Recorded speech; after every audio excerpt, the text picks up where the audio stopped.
New Balap.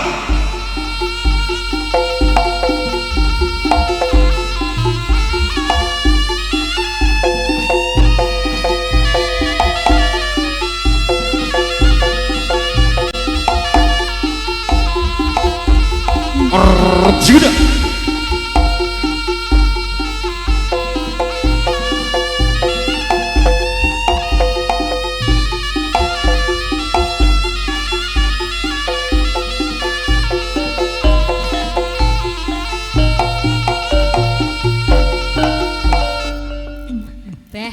Delok ento, delok. Ulune ceblok kabeh ki. Mbak Dep, delok ento ngene iki lho. Iso, ki mung urung polah ulune. Takku Mas. takku kutane. Kutono, pane bek kok Wah, yo ngene. Kok ngendok. Pane kok Areng ngendok. sungkan me tak itu-gitu. Obah karo-karuan ceblok kabeh. Nah, wah aman iki aman. Aman. Kita enek apa sak cuwile ki enek. Engko lek nek ceblok berarti beda lagi ceritanya. Terima kasih Mas Agung. Kali ini saya ucapkan dulu selamat malam buat semua yang ada di sini.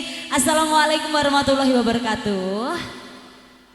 Waalaikumsalam. Terima kasih Bapak Ibu para tamu undangan dan juga keluarga. Dan tidak lupa saya ucapkan buat kedua mempelai Mas Ari beserta Mbak Ami. Mbak Ami betul sekali. Selamat menempuh hidup baru. Semoga menjadi keluarga yang sakinah mawaddah warahmah, barokah. Cintanya abadi sampai maut memisahkan. Amin. Nanti kesini lagi ya Mas Ari sama Mbak Umi. Betul ya Mbak Umi ya? Mbak Ami, Mbak Ami. Mbak Ami tuh. Oke. Pak Bud, jadi kesini apa nanti? Ayah Gun boleh kesini, Pak Bud boleh kesini loh ya. Iya. Nanti dulu katanya. Oh, orang mau wis wianan gue. Oh ngono. Oke, kali ini satu lagu dari saya, spesial buat semua yang ada di sini. Spesial untuk menjadikan semuanya segenap tamu undangan yang berbahagia, sembari menikmati hidangan pasugatan dari Syakibul Kaja, dan juga sembari menikmati hiburan di malam hari bareng-bareng Yubalawa yang secara khusus untuk panjenengan di malam hari ini.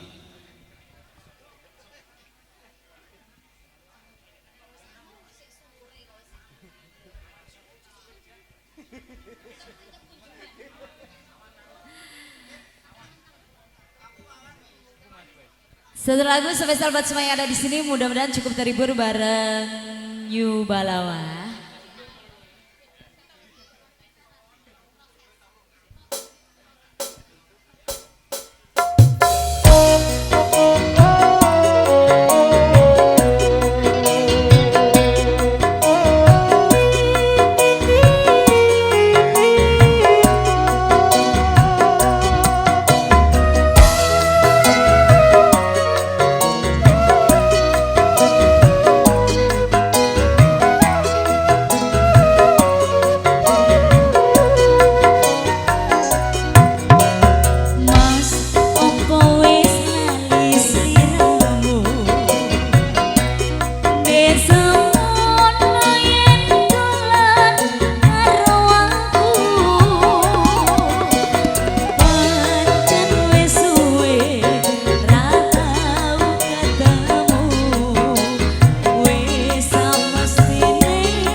Tambah kangen buat semua yang ada di sini bareng nyoba lawah. Kayang sekali ya. Mudah-mudahan cukup terhibur buat semuanya, buat para tamu dan